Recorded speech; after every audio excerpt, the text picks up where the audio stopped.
नमस्कार मित्रों, युवा साथ युवा संस्कृति स्पेस के इस यूट्यूब चैनल पर आप सभी का स्वागत करता हूं। मैं हूं बिमलेश। जैसा कि आपको विदित ही है और आप लोगों ने सुना भी होगा और देखा भी होगा कि कुछ माह पहले हम लोगों ने इस प्रोफेसर बैच की शुरुआत की थी और प्रोफेसर बैच की शुरुआत करके कुछ टॉपिकों पर हम लोगों ने चर्चा किया था, उसके महत्वपूर्ण बिंदुओं के बारे में जाना था। लेकिन जो तय टाइम था, ऐसा बस शुरू में तो दिया था कि टेंटेटिव है, लेकिन एग्ज़ाम जो है वो तय टाइम पे ही करा लिया, तो जो उस समय का सिलेबस था वो पूर्ण नहीं हो पाया और हम लोगों को लग भी रहा था कि पूर्ण नहीं हो पाया। लेकिन ये प्रयास था कि जितना अधिक से अधिक हो सके उसको हम लोगों ने पूर्ण करने का प्रयास किया था। लेकिन खैर उसमें उस वाले जो पुराना मतलब वही वाला प्रोफेसर बैच है ये भी, लेकिन उस प्रोफेसर बैच के दौरान हम लोगों ने कुछ टॉपिकों के ऊपर जो चर्चा किए हैं उन टॉपिकों को आप लोग प्लेलिस्ट में दिया होगा। उन टॉपिकों को एक बार आप लोग अच्छे से देख करके उन टॉपिकों को आप लोग क्या कर सकते हैं, देख करके क्लियर कर लीजिए, ताकि उस पर आप लोगों को दोबारा मेहनत ना करनी पड़े। ठीक है, तो उसी प्रोफेसर बैच को लेकर के हम लोग पुनः उपस्थित हुए हैं और इस प्रोफेसर बैच की शुरुआत को लेकर के जितनी सारी महत्वपूर्ण बातें हैं उन सभी बातों को आप लोगों के सामने राहुल सर लेकर के उपस्थित हुए थे। उन जो इसके सिलेबस क्या हैं, इसमें क्या मतलब कौन क्या किसको पढ़ाने की क्या जिम्मेदारी दी गई है, इन सब के बारे में आप लोगों के सामने उन्होंने चर्चा किया होगा। ठीक है, तो उसमें से इसमें जो आपका साहित्य वाला पोर्शन है, इसमें साहित्य को पढ़ाने के लिए जिम्मेदारी हमको दी गई है, तो हम उस पर प्रयास करेंगे कि उससे जितने भी महत्वपूर्ण चीज़ें हैं, वहाँ से जितने भी प्रश्न बनते हैं, उन सभी टॉपिकों को क्लियर करते हुए, उन सभी महत्वपूर्ण बिंदुओं को जानते हुए, साथ ही साथ कैसे प्रश्न बनते हैं क्या, इन सभी विषयों पे हम लोग अच्छे से बात करेंगे। ठीक है, तो इस प्रोफेसर बैच की ये उद्देश्य है और ये उद्देश्य यही है कि आप लोग क्या करें कि आप लोग अच्छे से, आप लोगों का जो परीक्षा हो वो सफल हो, आप अपने मार्ग में प्रशस्त हों। और एक और जानकारी आप लोगों को पता ही होगा कि संस्कृत स्पेस की तरफ से एक 25 कोड जो संस्कृत का है, जिसके लिए हम लोग पढ़ रहे हैं, उसके लिए एक अलग से विशेष पुस्तक भी छपी है। तो उसमें जो साहित्य वाला पोर्शन है, उस साहित्य वाले पोर्शन के लिए ये पुस्तक है। पुस्तक का ये फर्स्ट पृष्ठ है। ठीक है, तो आप अपने सुविधा की दृष्टि से इस पुस्तक को भी ले सकते हैं और आपको डिस्क्रिप्शन में या ये जो प्रोफेसर बैच के जो एक तरह से इंट्रो वीडियो है उसमें नंबर भी दिया होगा, तो उस नंबर पे आप संपर्क करके इस पुस्तक को आप क्या कर सकते हैं, मंगा सकते हैं, आपके लिए आसानी होगी। ठीक है, बाकी हम लोग जो आपके पाठ्यक्रम हैं उन पाठ्यक्रम के हिसाब से हम लोग चलेंगे। ठीक है, तो हम लोग देखिए, चूँकि आपके पाठ्यक्रम में कुल 10 इकाई हैं, 10 इकाई में जो आपका 8वां इकाई है, मतलब 7वां एवं 8वां, वो साहित्य का पोर्शन है। तो उसमें एक में तो आपका सामान्य परिचय है, कवि के परिचय हैं, षट संप्रदाय हैं, कुछ पाश्चात्य जगत के कवि हैं, इनके बारे में पढ़ना है। उसके बाद से हमको कुछ विशेष अध्ययन पढ़ना है। तो विशेष अध्ययन में 2 पाठ हैं। 2 पाठ, एक में आपका है पद्य गद्य और नाटक इत्यादि दिए हैं और दूसरा पाठ है आपका है लक्षण ग्रंथों का। तो इन पाठ्यक्रम को हम लोगों ने 2 भागों में बांटा हुआ है, क्योंकि सबसे पहले हम लक्षण ग्रंथों के बारे में पढ़ लेंगे, 2 पार्ट के हिसाब से पढ़ेंगे। तो लक्षण ग्रंथ की शुरुआत साहित्य दर्पण से होती है, तो लक्षण ग्रंथ की शुरुआत करके उसके महत्वपूर्ण विषयों के बारे में जान करके फिर हम लोग क्या करेंगे, जो पद्य हैं, गद्य हैं और जो नाटक हैं उनके बारे में हम लोग क्या करेंगे, पढ़ेंगे। ठीक है, तो उसी क्रम में जो 2 भाग हम लोगों ने बनाए हैं, जो 2 भाग में जो दूसरा भाग है आपका लक्षण ग्रंथों के, उसमें जो साहित्य दर्पण लगा हुआ है, उस साहित्य दर्पण को लेकर के हम लोग उपस्थित हुए हैं।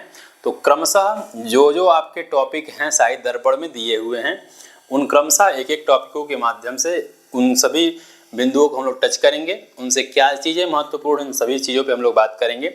ठीक है, बाकी आपको स्क्रीन पे देख ही रहा होगा कि जो साहित्य दर्पण है, उस साहित्य दर्पण को हम लोग क्या करेंगे, उसके महत्वपूर्ण बिंदुओं के बारे में जानेंगे। ठीक है, तो आइए चलते हैं अपने टॉपिक पे। अगला टॉपिक क्या है आपका, जानिए, साहित्य दर्पण है। तो आप चूँकि जानते होंगे कि जो साहित्य दर्पण है, साहित्य दर्पण एक अलंकार शास्त्र का ग्रंथ है और जो जितने भी शास्त्रीय ग्रंथ हैं, लक्षणात्मक जितने भी ग्रंथ हैं, उन सभी ग्रंथों में से एक अन्यतम एक अलग स्थान रखता है। चूँकि भाषा की दृष्टि से अपने भाषा की सरलता को लेकर के साहित्य दर्पण का स्थान बहुत उच्च रहा है और इसलिए साहित्य दर्पण को अत्यधिक पढ़ा गया है। इसलिए आप देखे होंगे कि काव्य प्रकाश इत्यादि पे बहुत टीका टिप्पणी इत्यादि मिलेंगे, लेकिन जो आपका साहित्य दर्पण है, साहित्य दर्पण के ऊपर टीकाएं बहुत कम लिखी गई हैं। टीका किस पे लिखी जाती हैं? जिनकी भाषा की दुर्वता होती है, थोड़ी उनको समझने में कठिनाई होती है, उनको और स्पष्ट की जाती है। लेकिन इतना इन्होंने ख्याल रखा है कि किसकी भाषा कैसी रखनी चाहिए, इसलिए इस पर टीका टिप्पणी कैसे हुए, तो उनमें कुछ टीका भी हैं। कौन महत्वपूर्ण टीका हैं उनके बारे में हम जानेंगे। तो पहले एक जानकारी हम लोग उनके जो लेखक हैं, जो उनके रचनाकार हैं आचार्य विश्वनाथ, उनके बारे में थोड़ा बहुत जान लेते हैं। क्योंकि थोड़ा बहुत ये देखिए, जो टॉपिक लगे हैं उन सभी टॉपिकों पे हम लोग बात करेंगे और टॉपिक के हिसाब से ऐसा कोई प्रश्न नहीं होगा आपको जो छूट जाए, ठीक है। तो आप लोग बेहिचक होकर के अच्छे से आप लोग इस चीज़ों को देखिए और महत्वपूर्ण चीज़ों को आप लोग नोट करिए, ठीक है। तो आप लोगों को पता है कि आचार्य विश्वनाथ कविराज जो हैं इस साहित्य दर्पण के क्या हैं? रचनाकार हैं। आप लोग ये भी ध्यान रखिएगा, कई लोग इस बात में कंफ्यूज हो जाते हैं, साहित्य दर्पणम कर लेते हैं। तो साहित्य दर्पणम नहीं है, साहित्य दर्पण है, ठीक है। तो साहित्य दर्पण, इसके बाद इसके विश्वनाथ जी हैं, इनका जो समय है, इनके समय को 13वीं एवं 14वीं शताब्दी माना जाता है। 21 शताब्दी के कवि माने जाते हैं, 13वीं एवं 14वीं शताब्दी कवि माने जाते हैं। क्यों? क्योंकि इन्होंने जो गुणीभूत व्यंग के जो 8 उदाहरण दिए हैं, उनमें से एक भेद है स्फुट गुणीभूत व्यंग। उसमें उन्होंने एक श्लोक दिया है कि संधौ सर्वस्वहरणम विग्रहे प्राण निग्रहम, ठीक है। अल्लावदीन नृपतौ, मतलब अल्लावदीन एक नृपति मतलब राजा हुए, उनके बारे में उन्होंने चर्चा किया है, ठीक है। मतलब वो कहते हैं कि इनसे संधि करना और विग्रह करना दोनों हानिकारक हैं, इसलिए इनसे आप मतलब लड़ाई ना करिए। तो इस राजा की उन्होंने जो चर्चा किया है, इस राजा के जो समय है, इनका समय माना जाता है 1296 से लेकर के 1316 ईस्वी के मध्य, ठीक है। तो ये कन्फर्म है कि जब इनका समय यही रहा है, तो चूंकि ये जिक्र भी किए हैं अपने ग्रंथ में, तो इसलिए इनका समय भी क्या माना जाएगा? इसी के मध्य माना जाएगा। इसीलिए इनका समय 13वीं एवं 14वीं शताब्दी माना जाता है, अर्थात मम्मट के बाद, जगन्नाथ के पहले, ठीक है। तो इसलिए ये भी ध्यान रखिएगा। क्यों? क्योंकि आपके परीक्षा में अब कवियों का क्या है, कालक्रम भी पूछ देता है। तो मान लीजिए आप में विशेष रूप से विश्वनाथ जी नहीं लगे हैं, लेकिन ग्रंथ तो उन्हीं का लगा हुआ है, उन्हीं के पुस्तक से कुछ टॉपिक दिए हुए हैं, तो हो सकता है कि उनके नाम को दे करके उनका क्रम पूछ ले, तो कम से कम इनका क्रम तो आपको आना ही चाहिए, ठीक है। तो इसलिए इनका समय क्या माना जाता है? 13वीं एवं 14वीं शताब्दी माना जाता है, ठीक है। इसके बाद इनके जो पितामह हैं, इनके पितामह का नाम है श्रीमन नारायण। क्या नाम है? श्री नारायण।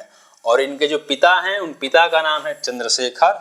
और जो इनके पुत्र हुए, वो पुत्र कौन है इनके पुत्र का नाम है अनंत दास, ठीक है। तो पिता प्रपितामह श्री नारायण, पिता चंद्रशेखर और पुत्र अनंत दास, ठीक है। इसके बाद कलिंग नरेश ने इनको कुछ उपाधियां भी दी थी और उसी के संदर्भ में इन्होंने जो दशम, चूंकि साहित्य दर्पण को परिच्छेदों में विभाजित किया गया है, ठीक है।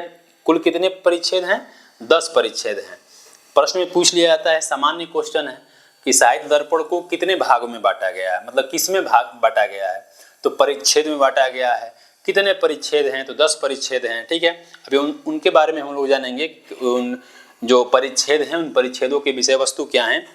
तो 10वें परिच्छेद के समाप्ति पे वो लिखते हैं कि इत्यालंकारिक चक्रवर्ती सांध्य विग्रहिक, क्या लिखते हैं? सांध्य विग्रहिक महापात्र श्री विश्वनाथ कविराज कृते साहित्य दर्पणे 10वां परिच्छेद।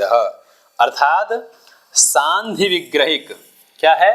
सांध्य विग्रहिक और महापात्र, यानी 2 उपाधि इनको दिया गया, सांध्य विग्रहिक, ठीक है, सांध्य विग्रहिक, और एक है महापात्र, ठीक है। ये 2 उपाधियों से इनको जाना जाता है, ठीक है, क्योंकि इसकी चर्चा इन्होंने खुद अपने काव्य में किया हुआ है, ठीक है। तो इसको भी आप ध्यान रखिएगा, हो सकता है कि उपाधियों के संदर्भ में भी पूछ ले, या इनके नाम में नाम के जगह पर नाम न दे, केवल यही दे दे, तो आप उपाधि जाने रहेंगे तो ये क्लियर रहेगा कि ये किसके बारे में ये बताया गया है, ठीक है। उसके बाद ये उत्कल देशवासी वैष्णव समाज से थे, और ये क्या थे, ब्राह्मण थे। इन्होंने बहुत सारे ग्रंथ लिखे, उन ग्रंथों में साहित्य दर्पण बहुत एक अलग स्थान रखता है। इनके अलावा भी, मतलब साहित्य दर्पण के अलावा भी इन्होंने बहुत सारे ग्रंथ लिखे।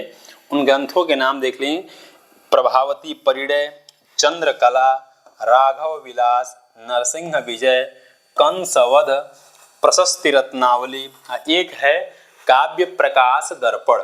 क्योंकि ये लोग कहते हैं कि पुस्तक भी है, कई लोग कहते हैं कि काव्य प्रकाश के ऊपर उन्होंने क्या लिखा है, टीका लिखा हुआ है, ठीक है। जो भी हो, लेकिन पुस्तक तो इन्हीं की है, ठीक है। तो साहित्य दर्पण के अलावा इन्होंने कुछ पुस्तक भी लिखी हुई हैं, तो ये भी परीक्षा की दृष्टि से क्या हो जाता है, महत्वपूर्ण हो जाता है, ठीक है। तो ये उनके बारे में कुछ महत्वपूर्ण जानकारियाँ रहीं, इनको आप नोट करेंगे, अच्छे से इसके बारे में जानेंगे। आगे है, देखिए इनके साहित्य दर्पण का स्थान क्यों महत्वपूर्ण है, इसके बारे में जो उनके पुत्र हैं, जो अनंत दास, वे साहित्य दर्पण के बारे में लिखते हुए कहते हैं, उनके पुत्र का नाम क्या है, अनंत दास। क्या नाम है, अनंत दास। वो कहते हैं कि स्वल्पाक्षरः सुबोधार्थः प्रध्वस्ताशेष दूषणः साहित्य दर्पणो नाम ग्रंथः। मान लीजिए ये लाइन दे दे, ठीक है, इतना ही दे दे, स्वल्पाक्षरः सुबोधार्थः प्रध्वस्ताशेष दूषणः। यह बात किस ग्रंथ के संदर्भ में किसने कहा है, या किस ग्रंथ के संदर्भ में है, तो ये साहित्य दर्पण के मतलब संदर्भ में। वो कहते हैं कि जिस मतलब कम अक्षर में अपने बातों को विस्तृत रूप से कह देना, और उनकी बात इतनी सरल रूप से है कि मतलब अचानक, मतलब एक बार पढ़िए और उनकी सारी जो बातें हैं, जो भी वो कहना चाह रहे हैं, वो सब क्या हो जा रही हैं, हमारे हृदय में वो आ जा रही हैं, वो हृदयंगम हो जा रही है। मतलब उनको समझने में हमको एक अलग तरह से कुछ अलग, मतलब हमको अलग मेहनत नहीं करना पड़ रहा है, ठीक है। तो इसलिए ये भी महत्वपूर्ण हो जाता है। और साहित्य दर्पण के संदर्भ में जो उनके पुत्र हैं अनंत दास, उन्होंने कहा है, ठीक है। तो इसको भी आप ध्यान रखिएगा, परीक्षा की दृष्टि से ये भी महत्वपूर्ण हो जाता है, ठीक है। तो क्या है, स्वल्पाक्षरः सुबोधार्थः प्रध्वस्ताशेष दूषणः साहित्य दर्पणो नाम ग्रंथः, ठीक है। इसको आप स्पष्ट रखिएगा, चाहे घुमा फिरा के जैसे मन करे वैसे पूछे, आप सही कर लीजिएंगे, ठीक है। चूंकि बताया आपको शुरू में ही कि साहित्य दर्पण के ऊपर, देखिए काव्य प्रकाश के ऊपर कम से कम 100 से ऊपर टीका लिखी गई हैं, ठीक है, लेकिन साहित्य दर्पण के ऊपर टीकाएं कम लिखी गई हैं। क्यों लिखी गई हैं, क्योंकि इसकी जो भाषा है काव्य प्रकाश की अपेक्षा थोड़ी सी सरल है, सुबोध है, मतलब आप अच्छे से पढ़ेंगे तो आपको खुद भी समझ में आएगा, ठीक है। तो जब चीज़ें साक्षात रूप से, जो प्राइमरी टेक्स्ट है वो इतना अच्छा है, तो उस पर टीका टिप्पणी क्यों होगा। टीका टिप्पणी लोग किस पे करते हैं, जिनकी बातें थोड़ी अस्पष्ट हों, मतलब वो अपने विद्वता के हिसाब से सही कहे हैं, लेकिन सामने वाला समझ नहीं पा रहा हो, लेकिन जो समझ पा रहा है वो चाह रहा है कि ये बात उनके मतलब पाठकों के सामने अच्छे से पहुँचे, इसलिए वो उस पर अच्छे से टीका लिख देते हैं। तो उन टीकाकारों में कुछ विशेष हैं, जिसमें से लोचन टीका है। उस लोचन टीका को खुद उन्हीं के पुत्र अनंत दास ने लिखा हुआ है, ठीक है, इसको ध्यान रखिएगा। उसके बाद एक विवृति नाम की टीका है, जिसको रामचरण तर्कवागीश 16वीं शताब्दी में उन्होंने इसकी रचना की थी, ठीक है। इसके बाद है विज्ञप्रिया। क्या है इसके बाद, विज्ञप्रिया, जिसके रचनाकार माहेश्वर हैं। और एक टीका है प्रभा, जिसके रचनाकार गोपीनाथ जी हैं। ये देखिए, विज्ञप्रिया, रामचरण और लोचन टीका, ये सभी टीकाएं प्रकाशित हैं, लेकिन जो ये प्रभा टीका है, ये प्रभा टीका प्रकाशित नहीं है, ये अप्रकाशित टीका है। बस इसके लेखक कौन है, तो गोपीनाथ हैं, यहाँ तक की जानकारी अभी तक प्राप्त है। ठीक है, तो इन टीकाओं को भी आप लोग ध्यान रखेंगे। कई बार टीकाओं से भी इस बार का पेपर देखे होंगे, तर्क भाषा इत्यादि अन्य ग्रंथ के टीकाओं का जो क्रम दे करके पूछ लिया था कौन किसका टीका है, तो टीका भी महत्वपूर्ण हो जाता है, तो इसलिए आप टीकाओं को भी ध्यान रखेंगे। ठीक है, इसके बाद शुरू में हम लोगों ने क्या जाना कि साहित्य दर्पण परिच्छेदों में विभाजित है, तो परिच्छेदों में विभाजित है तो 10 परिच्छेद हैं। 10 परिच्छेद हैं तो 10 परिच्छेदों के विषय वस्तु क्या हैं, किस परिच्छेद में किस विषय के बारे में वर्णन किया गया है। तो क्योंकि परिच्छेद देखिए आप, चूंकि इसमें आपको टॉपिक निर्धारित है कि पढ़ना क्या है, लेकिन कम से कम मान लीजिए हम जिस चौराहे पे खड़े हैं, कम से कम ये तो पता नहीं चाहिए ये कौन चौराहा है। बाकी तो हमको पता है कि भाई ये सड़क इधर जाएगी, ये सड़क इधर जाएगी और ये सड़क इधर जाएगी, तो ठीक है, हम पता है हमको चारों तरफ का, लेकिन जाना तो हमको सीधे वाले में है, क्योंकि काम हमको इसी से हो जाएगा हमारा। लेकिन ये तो कम से कम पता नहीं चाहिए कि ये भी सड़क किधर जाती है, ये भी सड़क किधर जाती है।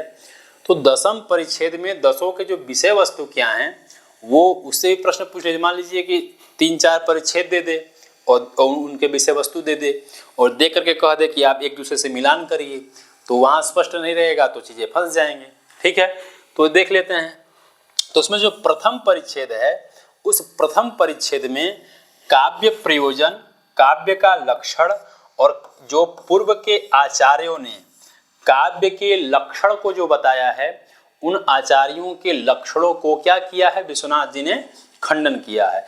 इन विषयों की जानकारी प्रथम परिच्छेद में मिल जाता है। ठीक है, तो एक प्रकार से आप देखेंगे तो जो सिलेबस का जो स्ट्रक्चर है, उस स्ट्रक्चर के हिसाब से, सिलेबस के हिसाब से लगभग प्रथम परिच्छेद को पूरा एक तरह से हम लोगों को कवर करना पड़ेगा। ठीक है, क्योंकि सिलेबस उस हिसाब से डिजाइन किया गया है कि आपको लगभग छूना पड़ेगा सारे मतलब परिच्छेद को। ठीक है, उसके बाद से द्वितीय परिच्छेद है। द्वितीय परिच्छेद में बताया गया है पद क्या है, वाक्य क्या है, महावाक्य क्या है, और जो सबसे महत्वपूर्ण शब्द शक्ति, जो 3 प्रकार की शब्द शक्तियाँ होती हैं, उन शब्द शक्तियों के बारे में विवेचना द्वितीय परिच्छेद में की गई है।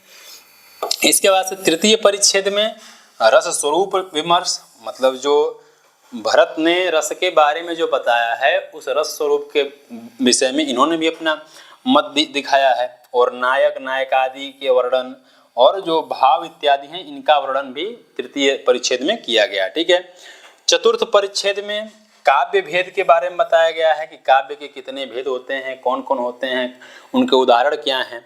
इसके बाद पंचम परिच्छेद में व्यंजना व्यापार निरूपण।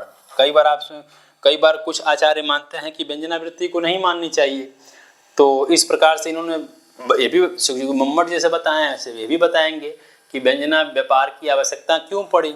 ठीक है, तो उसकी बात पंचम परिच्छेद में हुई है। ठीक है, तो इन विषयों को आप लोग ध्यान रखेंगे। ठीक है, क्रम से ध्यान रखेंगे तो याद रहेगा आपको। उसके बाद जो अगला है षष्ठ परिच्छेद, इसमें आपका दृश्य और श्रव्य काव्य निरूपण लगा हुआ है। इसी में से आपको कुछ टॉपिक लगे हुए हैं, वो पढ़ने हैं। अभी हम लोग ये भी जानेंगे कौन कौन से टॉपिक लगे हैं। इसके बाद सप्तम परिच्छेद में आपके दोषों के बारे में बताया गया है। अष्टम परिच्छेद में गुण विवेचन बताया गया है कि कौन कितना मतलब गुण होते हैं, कितने गुण होते हैं, क्या क्या होते हैं वो। नवम परिच्छेद में रीति की विवेचना की गई है, और जो अंतिम एवं 10वां परिच्छेद है उसमें अलंकारों के बारे में विवेचना की गई है। ठीक है, तो इस प्रकार से 10 परिच्छेद हैं, और 10 परिच्छेदों के जो विषय वस्तु हैं, जो वर्ण विषय हैं, वो इस प्रकार से हैं। इनको आप लोग अच्छे से क्या करेंगे, ध्यान रखेंगे। ठीक है, तो अभी तक हम लोगों ने क्या क्या जान लिया। जो साहित्य दर्पणकार हैं मतलब आचार्य विश्वनाथ, उनके जो एक परिचय के रूप में उनसे महत्वपूर्ण चीज़ें क्या हैं, उनके बारे में हम लोगों ने जान लिया। साहित्य दर्पण की विषय वस्तु क्या है, ये जान लिया। ठीक है, अब आते हैं कि जो साहित्य दर्पण हमको पढ़ना है, उसमें हमको पढ़ना क्या क्या है। ठीक है, तो यूजीसी के द्वारा निर्धारित क्या होता है भाई, यूजीसी के द्वारा निर्धारित जो पाठ्यक्रम एक बनाया गया है साहित्य दर्पण में से, मतलब विषय वस्तु तो देख ही लिए आप कितना लंबा है, उनमें से हमको क्या क्या पढ़ना है वो देख लेते हैं। देखिए, काव्य परिभाषा, काव्य की अन्य परिभाषाओं का खंडन और शब्द शक्ति में जो भेद दिए हैं, और काव्य भेद जो चतुर्थ उसमें है, चतुर्थ परिच्छेद में है, और श्रव्य काव्य में का निर्णय आप देखेंगे षष्ठ परिच्छेद में है। उसमें से आपको केवल गद्य, पद्य और मिश्र काव्य का लक्षण, केवल इतना ही आपको पढ़ना है। ठीक है, तो हम लोग क्या करेंगे, जहां जहां इन सब के बारे में वर्णन है उन सभी विषयों को हम लोग क्या करेंगे, अच्छे से जानेंगे। ठीक है, तो हम लोग आराम से पढ़ेंगे, उन सभी विषयों को अच्छे से जानकारी के बारे में अच्छे से जानकारी करेंगे।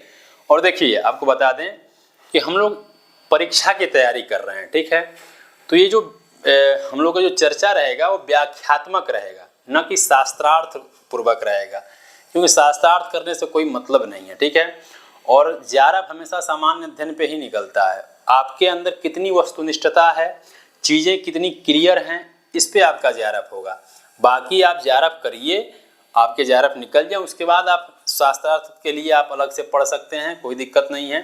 तो इसलिए चीज़ें को हम लोग स्पष्ट करेंगे और वहाँ से जो प्रश्न बन सकते हैं उस पर हम लोग चर्चा करते हुए धीरे धीरे आगे चलते जाएंगे। ठीक है, अब चूंकि एक नया ट्रेंड भी हो गया है 2-3 सालों से कि अंतिम में कुछ गद्यांश दे रहा है और गद्यांश से कुछ प्रश्न बन जा रहे हैं।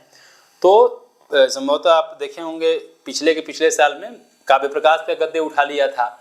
तो हम लोग जो महत्वपूर्ण गद्यांश हैं उन गद्यांशों पे भी चर्चा करेंगे कि ताकि वो भी वहाँ की भी चीज़ें क्लियर होती रहें, और एक तरह से वो ये भी जो गद्य की पूछने की शैली है वो भी क्लियर होते रहे। ठीक है, तो आते हैं हम लोग अपने सिलेबस पे। जो सिलेबस का जो प्रथम चरण है उसमें चूँकि हम लोग सिलेबस को मतलब वीडियो को ज़्यादा लंबा ना खींचेंगे, उस हिसाब से पढ़ेंगे। तो आइए देखते हैं क्या है।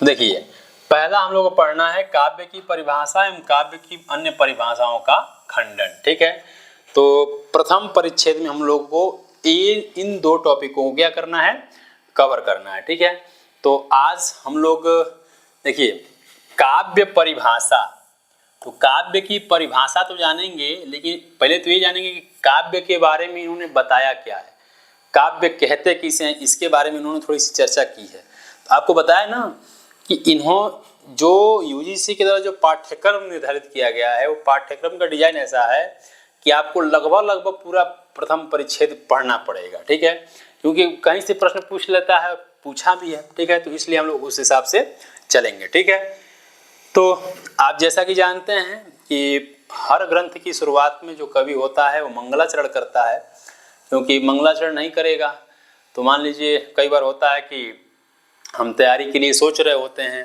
कि आज से शुरू करें, कल से शुरू करें, ऐसे करते करते बहुत सारे दिन बीत जाते हैं और यही सोचने में कब से तैयारी शुरू करेंगे। तो कार्य को करने में बहुत सारी बाधाएं आती हैं, लेकिन काम तो आदमी छोड़ नहीं सकता है। लेकिन भाई आप कार्य करेंगे तभी बाधाएं आएंगी, कार्य नहीं करेंगे, हाथ पर बांध कर बैठे रहेंगे तो कार्य मतलब क्या बाधाएं आएंगी, नॉर्मल रहेंगे। तो आप कुछ करेंगे तभी कुछ उसमें अड़चन भी आएगा। तो इसलिए उस अड़चन को हम आसानी से दूर भी कर लें और अपने काम में क्या करें, फोकस भी करें। ठीक है, तो इसलिए प्रत्येक ग्रंथकार अपने इष्ट देवता का स्मरण करते हुए अपने मतलब ग्रंथ के परिसमाप्ति के लिए प्रार्थना करता है। तो उसी संदर्भ में विश्वनाथ जी क्या कह रहे हैं कि ग्रंथारंभे निर्विघ्नेन प्रारिप्सित परिसमाप्ति कामो वाङ्मयाधिकृतया वाग्देवतायाः। ये महत्वपूर्ण है। यहाँ से प्रश्न बन जाए कि उन्होंने अपने मंगलाचरण में किसकी स्तुति की है, तो वाग देवता अर्थात माता सरस्वती की उन्होंने क्या की है, स्तुति की है। ठीक है, तो वाग देवतायाः सामुख्यम आधत्ते। ठीक है, मतलब ग्रंथ के आरंभ में ग्रंथ के निर्विघ्नता पूर्वक प्रारिप्सित परिसमाप्तो, मतलब प्रारंभ करने की इच्छा से, अर्थात साहित्य दर्पण नामक ग्रंथ को प्रारंभ करके उसके समाप्ति मतलब उसको परिसमाप्त करने की इच्छा रखने वाले ऐसे शास्त्रों पर अधिकार जमाने वाले जो ग्रंथकार हैं वो वाग देवतायाः सामुख्यम आदित्य, मतलब जाड्य हरणेन अनुकूलम आदत्ते। मतलब हम जब काव्य लिखेंगे तो काव्य लिखते समय जितनी भी जाड्यता मंदता है, मूर्ख व्यक्ति तो कुछ कर नहीं सकता है, मूर्ख व्यक्ति केवल खाएगा सोएगा। तो हमारे अंदर जितनी भी तीक्ष्ण बुद्धि है वो तीक्ष्ण बुद्धि काव्य को लिखते समय वो अच्छे से आए और हम अपने कार्य को करने में अच्छा अपना रिजल्ट दें, ऐसी आपसे अपेक्षा है। ठीक है, तो वही करेंगे जाड्य हरणे न आनुकूल्य, मतलब हमारी जाड्यता को आप क्या कर लीजिएगा, हर लीजिएगा। इस प्रकार से हम आप उनके क्या कर रहा है, उनकी आराधना कर रहा है। तो कभी जो उनकी आराधना करते हुए क्या कहते हैं कि शरदिंदु सुंदर रुचिस चेतसी सामे गिराम देवी अपहृत्य तमः संततम अर्थान अखिलान प्रकाशयतु। शरदिंदु सुंदर रुचिस चेतसी सामे गिराम देवी। देखिए शरदिंदु सुंदर रुचिस मतलब शरद ऋतु के चंद्रमा के समान सुशोभित सुंदर। कौन? सा गिराम देवी, ऐसी मतलब वाणी की देवी माता सरस्वती में मतलब मेरे चेतसी अर्थात मेरे हृदय में संततम तमः मतलब निरंतर जो अज्ञान रूपी जो अंधकार है उस अंधकार को अपहृत्य मतलब हटा करके दूर करके अखिलान अर्थान प्रकाशयतु, जो प्रमेय वस्तु हैं जो जानने योग्य चीज़ें हैं उनको प्रकाशित करने में आप सहायता करें। ठीक है, उसको प्रकाशित करें। प्रमेय क्या होता है? एक प्रमाता होता है, एक प्रमेय होता है।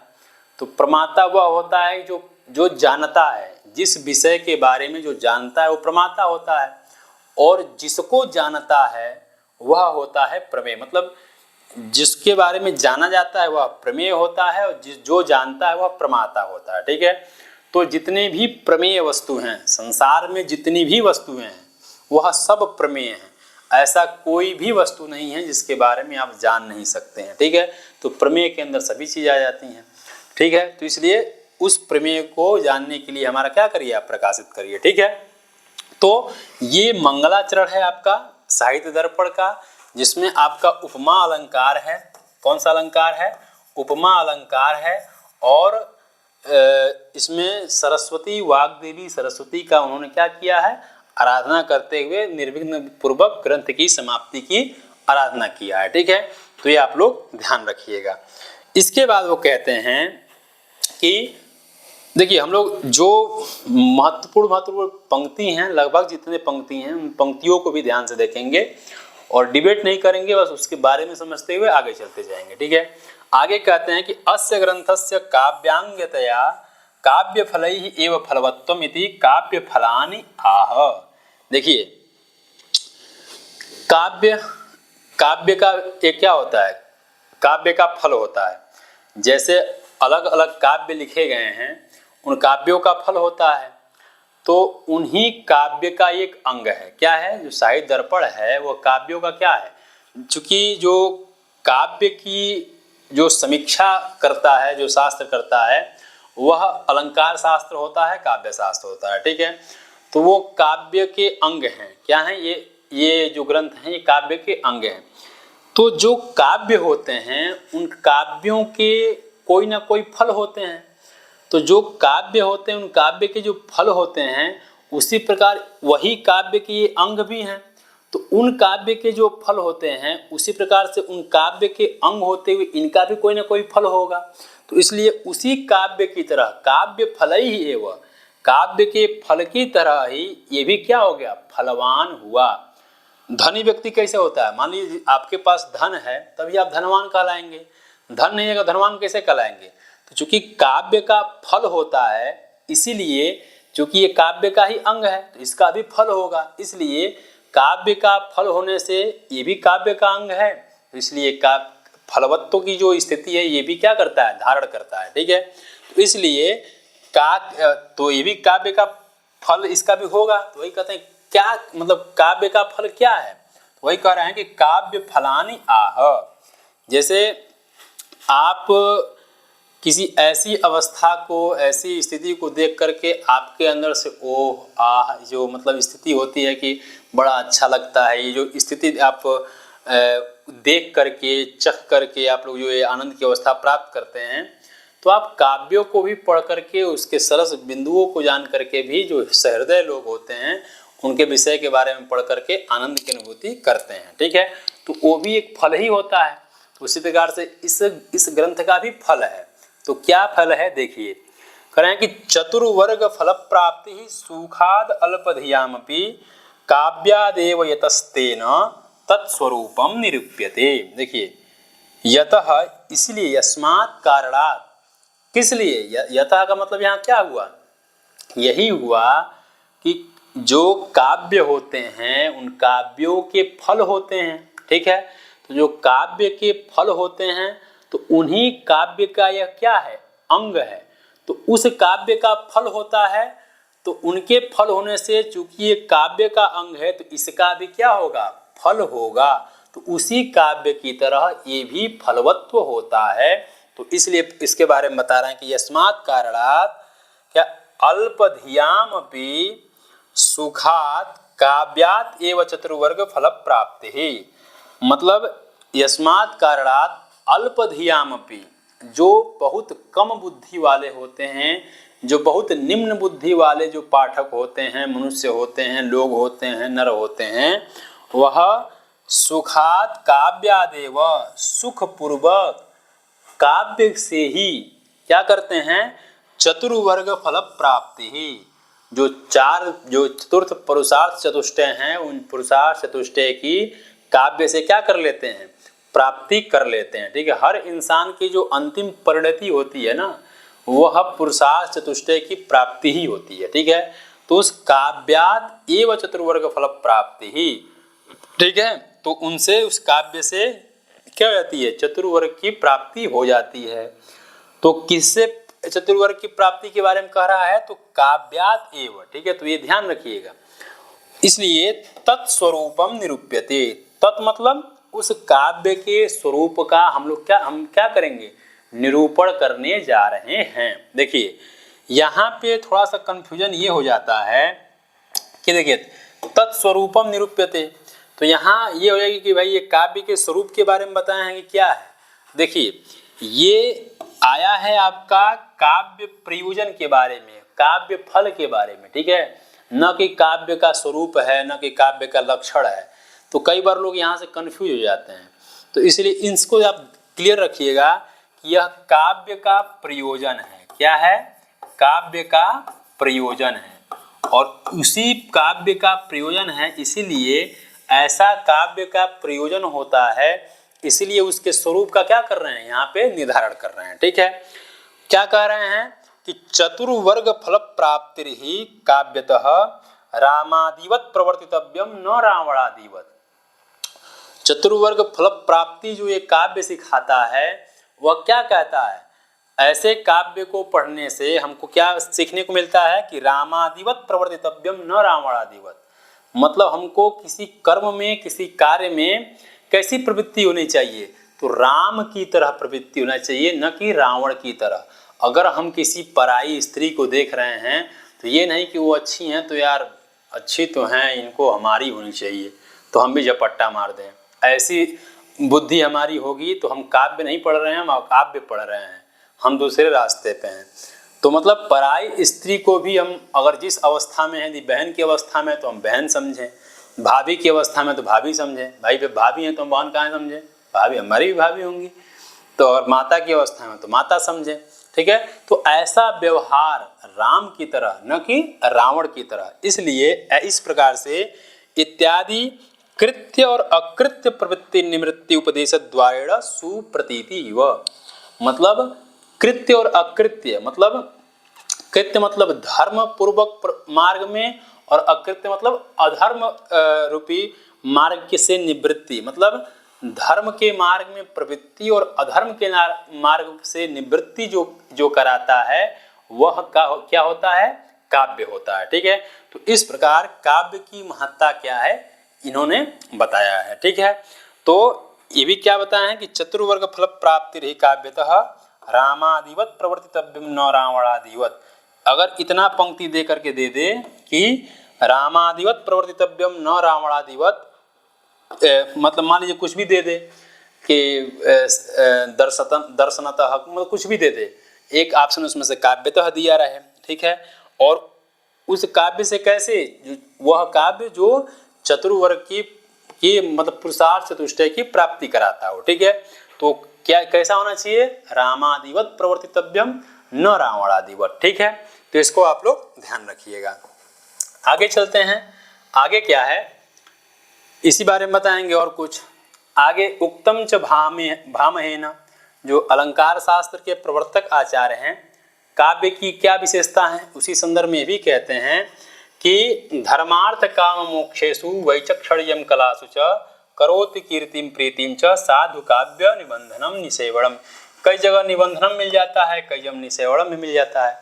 तो एक ये भी कहते हैं कि काव्य की महत्ता क्या है, करें कि साधु काव्यों की रचना करने से हमको धर्म अर्थ काम मोक्ष और विलक्षणता और जो 64 कलाएं हैं उन सभी कलाओं के बारे में जानकारी मिलती है, और हमारी जो कीर्ति और प्रीति जो है वो भी क्या होती है, उसमें भी बढ़ोतरी होती है। ठीक है, तो कई बार मान लीजिए ये भी दे करके पूछ देता है कि यह काव्य के बारे में किसका मत है, तो आप लोग ध्यान रखिएगा ये आचार्य भामह का मत है।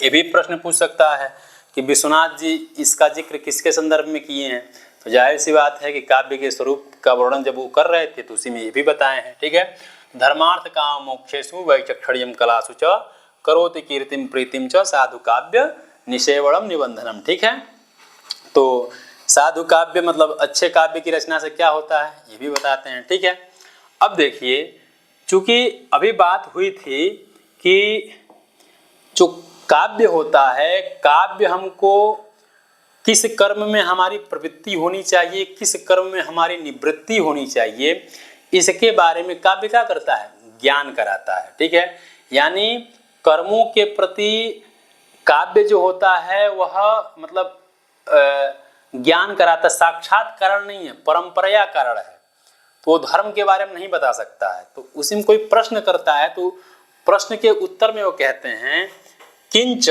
काव्या धर्म प्राप्ति ही भगवन नारायण चरणारविंदस्तवादी नाम। जिस प्रकार अगर हम किसी भगवान की स्तुति करते हैं तो भगवान की स्तुति किससे करते हैं, किसी स्तोत्र से करते हैं, किसी मतलब हम काव्य मतलब किसी कविता से करते हैं। मान लीजिए हमको शिव महिम्न स्तोत्र करना है तो उसका हम वाचन करते हैं, हम उनका स्तोत्र करते हैं, उनको प्रसन्न करते हैं, उनकी आराधना करते हैं।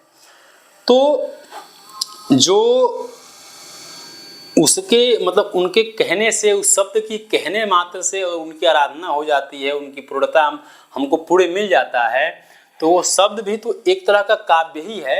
आखिर जिस चीज़ का प्रयोग हम काव्य में करते हैं उसी चीज़ का प्रयोग तो हम उनको आराधना में ही करते हैं। तो इसलिए केवल काव्य हमको यह नहीं सिखाता है कि हम केवल कौन सा कर्म करें कौन सा कर्म नहीं करें। काव्य का धर्म के साथ साक्षात संबंध है, अर्थात काव्य ही धर्म है, काव्य को करना ही क्या है, धर्म है। इसलिए काव्य क्या करा, काव्य किससे क्या प्राप्ति होती है, धर्म की भी प्राप्ति होती है। मतलब इन शॉर्ट कहने का मतलब यह है कि जो पुरुषार्थ चतुष्टय की प्राप्ति की बात किए हैं वो कैसे होती हैं, यहाँ पे उसकी उन्होंने चर्चा किया है। ठीक है, तो काव्या धर्म प्राप्ति, काव्य से ही धर्म की प्राप्ति होती है। चूंकि पीछे बता रहे थे ना कि काव्य से हमको कर्मों में प्रवृत्ति और निवृत्ति की ज्ञान होती है, तो ज्ञान तो कराता ही है। इसका मतलब ये थोड़ी नहीं है कि उस कर्म के प्रति वो साक्षात कारण मतलब परंपरा कारण है, ज्ञान कराता है बस, साक्षात कारण नहीं है। धर्म के प्रति साक्षात कारण नहीं हो सकता है, कहे नहीं, धर्म के प्रति साक्षात कारण है काव्य। ठीक है, क्यों, जिस प्रकार स्तोत्र इत्यादि से हम भगवान की आराधना करते हैं हमको पूर्ण मिलता है, तो वो भी तो हम काव्य का ही प्रयोग करते हैं, इसलिए धर्म की प्राप्ति होती है। जैसे कहता है कि एक शब्द सुप्रयुक्त सम्यक ज्ञातः स्वर्गे लोके काम दुख भवति। ये भी पंक्ति ध्यान रखिएगा, ये पंक्ति दे करके पूछ सकता है कि आचार्य विश्वनाथ इस पंक्ति को किसके संदर्भ में प्रयोग किए हैं। मतलब मान लीजिए कोई भी एक शब्द, अगर आप एक शब्द अपने मतलब जिस भाव से जिस चीज के लिए आप उस शब्द का प्रयोग कर रहे हैं, मात्र एक शब्द, तो वह शब्द केवल इस लोक में नहीं परलोक के भी मतलब क्या कहते हैं पुण्य को आपके सामने ला करके उपस्थित करने की क्षमता रखता है। ठीक है, ऐसा क्या है, ये वैदिक इत्यादि वेद वाक्य भ्यस्त सुप्रसिद्ध, ये वेद वाक्य है, ये वेद वाक्य से पहले लिखा गया है। इसलिए अगर हम एक शब्द से भी उस शक्ति को प्राप्त कर सकते हैं, हमारी जो मनोरथ कामनाएं वो पूर्ण हो सकती हैं, वो भी क्या है, वो भी काव्य ही है। तो काव्य से क्या होता है, धर्म की प्राप्ति होती है और धर्म में काव्य साक्षात कारण है। ठीक है, तो इसलिए धर्म की प्राप्ति कैसे होती है ये बस ध्यान रखिए, ज़्यादा डिबेट में नहीं पढ़ना, इसमें क्लियरिटी के लिए आपको बताए। ठीक है, तो ये पंक्ति ध्यान रखिएगा। इसके बाद कह रहा है कि अर्थ प्राप्तिश्च प्रत्यक्ष सिद्धा। और आप जानते ही हैं कि लोग पुस्तक लिखते हैं, पुस्तक बिकती हैं तो पैसा मिलता ही है। तो भाई ये तो प्रत्यक्ष देखने मात्र से सिद्ध ही है कि भाई अब आप पुस्तक लिखेंगे, काव्य लिखेंगे तो कुछ ना कुछ मिलेगा ही, तो ये प्रत्यक्ष सिद्ध है। उसके बाद कह रहा है कि काम प्राप्तिश्च अर्थद्वारेण। आपके जो काम हैं वो काम की प्राप्ति किससे होगी, उसी जो लिख करके पैसा कमाए उसी से काम की प्राप्ति हो जाएगी। क्योंकि काम का अर्थ आप अपने हिसाब से लगा रहे होंगे, वो काम मत समझिए, वो भी समझ सकते हैं, छूट है, लेकिन कहने का मतलब यहाँ ये है कि काम मतलब जो भी आपकी आकांक्षाएं हैं, अपेक्षाएं हैं, पैसा आएगा तो आप पूर्ण कर लेंगे और वो भी पूर्ण कर लेंगे। ठीक है, तो काम प्राप्तिश्च अर्थद्वारेण, तो धर्म हो गया, अर्थ हो गया, काम हो गया, मोक्ष है। तो मोक्ष के बारे में कह रहे हैं कि मोक्ष प्राप्तिश्च एतज्जन्य धर्म फल अनुसंधानात्। देखिए काव्य के फल से हम क्या करें, मतलब काव्य को पढ़ने से हमकी फल की प्राप्ति हो ही, ये भाव यदि हम नहीं भी रखते हैं, न रखें तो भी हमको मोक्ष की प्राप्ति हो जाएगी। क्योंकि हमको हमारा जो विषयों के प्रति जो हमारा झुकाव है वो हटेगा। जब वो हटेगा तो हमारी स्वतः क्या होगी, उनसे निवृत्ति होगी, तो हम अपने मार्ग में हमेशा चलते रहेंगे, तो मोक्ष की प्राप्ति इससे भी हो जानी है। ठीक है, अन्यथा अथवा मोक्षोपयोगी वाक्ये व्युत्पत्ति आधायकत्वाच्च। जब आप काव्यों को पढ़े रहेंगे, चीज़ों को जाने रहेंगे, तो जो मोक्ष को प्राप्त कराने में जो सहयोगी ग्रंथ हैं, जैसे उपनिषद हुआ, वेद हुआ, इन सब के तत्वों को आप जानेंगे। जब इन सब के तत्वों को जानेंगे तो स्वयं ही आप जान जाएंगे कि मोक्ष की प्राप्ति कैसे होगी। तो कुल मिला जुला करके बात यह है कि यहाँ यह बताया कि काव्यों से पुरुषार्थ चतुष्टय की प्राप्ति कैसे होती है, इन गद्य के माध्यम से आपने क्या कर दिया, स्पष्ट कर दिया। ठीक है, कि उसी अब देखिए आगे बता रहे हैं कि काव्यस्य उपादेयत्वम अग्नि पुराणे भी उक्तम। ये देखिएगा, ये भी पूछ सकता है कि अग्नि पुराण में काव्य की उपादेयता के बारे में बताए हैं कि नरत्वम दुर्लभम लोके विद्या तत्र सुदुर्लभा, कवित्वम दुर्लभम तत्र शक्तिस्तत्र सुदुर्लभा। एक तो 84 योनि के बाद ऐसा कहा जाता है कि 84 योनि के बाद आपको नर जीवन मिलता है। तो ऐसे धरती पे ऐसा जीवन मिलना ही दुर्लभ है। अगर ऐसा जीवन मिल भी गया तो उसमें आपको विद्या पाना मुश्किल हो जाता है। यदि आप विद्या नहीं पाएँ तो जीवन कोई मतलब नहीं हो गया। और विद्या मान लीजिए पा कर के भी 2-4 तो श्लोक लिख लिए और जो छिटपुटिया आजकल लोग जो ज्ञाता बन जा रहे हैं, इस प्रकार से बन भी गए, तो इससे थोड़ी ना हो जाता है। उस कवित्व की जो शक्ति होती है, वो शक्ति भी मिलना क्या होता है, वो कविता के लिखने की जो शक्ति होती है वो दुर्लभ हो जाता है। तो काव्य की क्या बात है, जो एक तरह से कहें कि पूरा जो एक तरह से कहें कि संस्कृत वाङ्मय का एक गूगल है अग्नि पुराण। क्या है, गूगल है, मतलब कुछ भी आप सर्च करिए अग्नि पुराण में जाकर के सब कुछ ना कुछ मिल ही जाएगा, ऐसा पुराण है।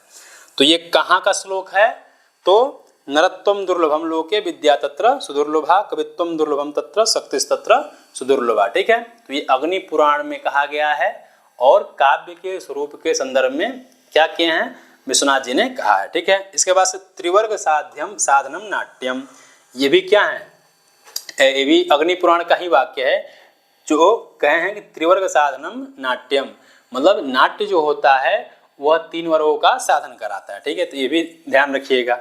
ठीक है, आगे क्या है, आगे है, वीडियो लंबा नहीं होगा। हाँ, विष्णु पुराणे भी उक्तम, विष्णु पुराण में भी कहा गया है काव्य के बारे में कि काव्यालापस्य ये केचित् गीत कान्य खिलानी च शब्द मूर्ति धरश्चैते विष्णुरंसा महात्मनः। जो भी काव्य, जो भी साहित्य, जो भी गीत इत्यादि हैं, वह सब जो शब्द मूर्ति, जो शब्द रूपी मूर्ति को धारण करने वाले भगवान विष्णु हैं, वह सभी क्या हैं, भगवान विष्णु के ही अंश हैं। तो आप ये देख रहे होंगे कि ऐसे ऐसे लोग, मतलब ये चीज़ें भगवान विष्णु के अंश हैं, जब भगवान के अंश हो सकते हैं तो काव्य की कितनी महत्ता है। ठीक है, तो ये जो वाक्य है ये विष्णु पुराण में दिया हुआ है। ठीक है, तो ये भी आप ध्यान रखिएगा। मान लीजिए आपके सिलेबस में पुराण लगा ही हुआ है, मान लीजिए यही बात उठा करके पूछ दे तो आप कहेंगे सर पुराण में ये आया कहाँ से है। ठीक है, तो ये इम्पोर्टेंट है। ठीक है, इसलिए तेन हेतुना तस्य काव्यस्य स्वरूपम निरूप्यते, इसलिए काव्य की महत्ता इतनी अधिक है, जैसा कि हम लोगों ने पीछे अभी तमाम उदाहरणों के माध्यम से जाना।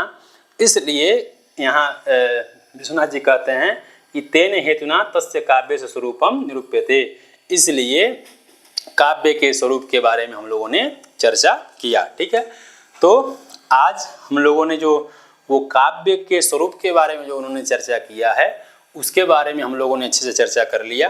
अब आगे काव्य परिभाषा में जो काव्य है, काव्य के बारे में जो बताया है वो हम लोगों ने जान लिया। अब काव्य की परिभाषा क्या है और किन किन आचार्यों का उन्होंने खंडन किया है, अब इसके बाद जस्ट वो शुरू होगा। तो आज के वीडियो में बस यहीं रहने देते हैं, क्योंकि वीडियो ज़्यादा लंबा ना हो, चीज़ें स्पष्ट हों, इसलिए आज के वीडियो में यहीं रहने देते हैं। इसके आगे वाले टॉपिक के साथ अगले वीडियो में मिलेंगे। तब तक के लिए आप सभी को नमस्कार। युवा स्यात् साधु युवा।